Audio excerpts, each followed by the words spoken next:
আসসালামু আলাইকুম প্রিয় আওয়ামী লীগের ভাই বোনেরা, আপনাদের জন্য ব্রেকিং ব্রেকিং ব্রেকিং একদম লেটেস্ট নিউজ। বঙ্গবন্ধুর কন্যা জননেত্রী শেখ হাসিনা ভারতের গণমাধ্যম এনডিটিভির মধ্যে একটা সাক্ষাৎকার দিয়েছেন গতকালকে। সেই সাক্ষাৎকারে তিনি স্পষ্টভাবে বলছেন এই বছরের মধ্যেই দেশে ঢুকবেন এবং ডিসেম্বরের মধ্যেই দেশে ঢুকবেন। প্রয়োজন হলে উনি ট্রাভেল পাস চাইবেন বাংলাদেশ সরকারের কাছে।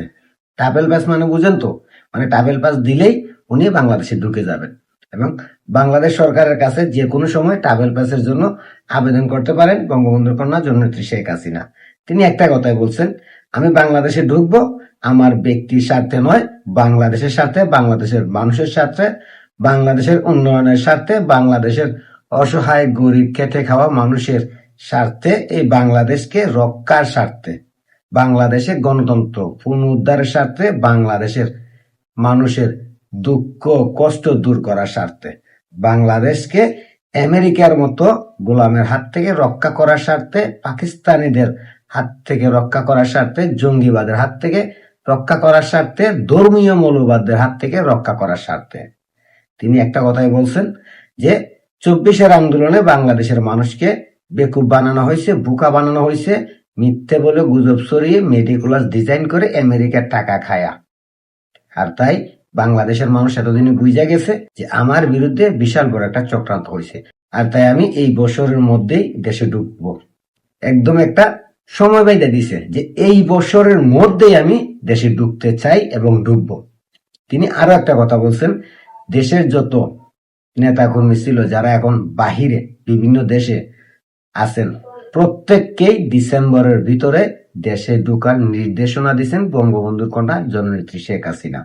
তবে বঙ্গবন্ধুর কন্যা শেখ হাসিনা আরেকটা কথা বলছে, এই নেতা কর্মী যারা দেশের বাইরে আছে তারা যদি দেশে ঢুকে তাও আমি দেশে ফিরবো, যারা যদি দেশে না আসে তাও আমি দেশে ঢুকবো দেশের মানুষের জন্য।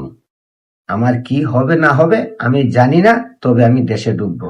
আমি আর বাঁচবো কতদিন, কয়দিন আর বাঁচবই, আমি আমার দেশের মানুষের জন্য বাঁচতে চাই, দেশের মানুষের জন্য মরতে চাই। এই বাংলাদেশ আমার বাবা স্বাধীন করে দিয়ে গেছে, আর এই বাংলাদেশে গিয়ে যদি আমার মরণও হয় তাতে আমার কোনো দুঃখ নাই। বঙ্গবন্ধুর কন্যা স্পষ্ট বার্তা দিলেন এনডিটিভির যে গণমাধ্যম, সেই গণমাধ্যমে। এখন আমি আপনাদেরকে একটা প্রশ্ন করি, বঙ্গবন্ধুর কন্যা শেখ হাসিনা টাইম মাইদা দিছে এই বছরই ঢুকবে, আপনারা কি প্রস্তুত?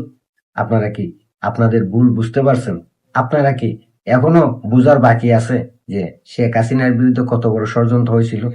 যদি বুঝা থাকেন তাহলে আশা করব শেখ হাসিনাকে স্বাগত জানাতে প্রত্যেকেই প্রস্তুতি নেবেন। শেখ হাসিনার একটাই কথা, যে দেশের জন্য আমি মা বাবা ভাই বোন আত্মীয় স্বজন সবকিছু হারাইছি, যে দেশকে সাজাইতে যাইয়া আমার উপরে একে একে 24 বার হামলা হয়েছে আমাকে মেরে ফেলার জন্য, সেই দেশের মানুষের জন্য আমি যদি আবারও মরে যাই, আমার উপর যদি আবারও হামলা হয়, আমার কোনো দুঃখ নেই। আমার বাবা এই দেশের জন্য জীবন দিছে, আমি এই দেশের জন্য জীবন দিতে চাই, এই দেশের মানুষের জন্য জীবন দিতে চাই। তাই এই বছরের মধ্যে আমি দেশে ঢুকবো। যদি নেতা কর্মীরা দেশে ঢুকবে না ঢুকলে নাই, আমি দেশে ঢুকবো। আর আমার কথা আমি বলি, আমি শেখ হাসিনাকে স্বাগত জানাইতে প্রস্তুত। আপনারা প্রস্তুত কিনা অবশ্যই জানাবেন। আর বাংলাদেশ থেকে চলে যাওয়া নেতাদের দৃষ্টি আকর্ষণ করে একটাই কথা বলতে চাই, শেখ হাসিনা ডিসেম্বরের মধ্যে দেশে ঢোকার সিদ্ধান্ত নিছে, ফাইনাল সিদ্ধান্ত। এর মধ্যেই আপনাদেরকে দেশে ঢোকার কথা বলছে।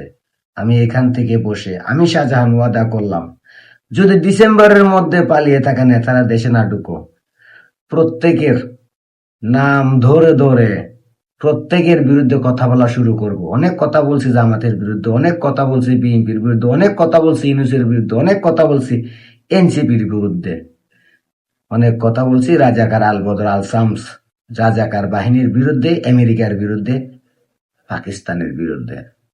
ডিসেম্বরের ভিতরে যদি আপনারা দেশে না ঢুকেন আর বঙ্গবন্ধুর কোন জমিতে শেখ হাসিনা দেশে ফেরার পথে যদি আপনাদের জন্য কোনো ধরনের বাধা বিঘ্ন ঘটে, প্রত্যেকের বিরুদ্ধে কথা বলা শুরু করব। নয় বিএনপি, নয় জামাত, নয় এনসিপি, নয় আমেরিকা, নয় পাকিস্তান, আওয়ামী লীগের পালিয়ে থাকা নেতারাই হবে আমার 1 নাম্বার টার্গেট, এবং তাদের বিরুদ্ধেই কথা বলতে শুরু করব এবং প্রত্যেকের কুণ্ডলি ভাঙবো। কারণ যারা ফিরবে তাদেরকে আমি বঙ্গবন্ধুর আদর্শ সৈনিক মনে করব, শেখ হাসিনার কর্মী মনে করবো। আর যারা ফিরবে না তারা হলো আওয়ামী লীগের সবচাইতে বড় মুনাফেক, বেঈমান, গাদ্দার, নিমহারাম। আর তাই এই নিমহারামদের বিরুদ্ধে কথা বলা আমার জন্য ফরজ হয়ে দাঁড়াবে। ইনশাল্লাহ শেখ হাসিনা ফিরবে, বাংলাদেশ আসবে, শেখ হাসিনা ফিরবে, এই বাংলাদেশ আমেরিকা, পাকিস্তান আর ডিপ স্টেটের দালাল মুক্ত হবে ইনশাল্লাহ। জয় বাংলা, জয় বঙ্গবন্ধু।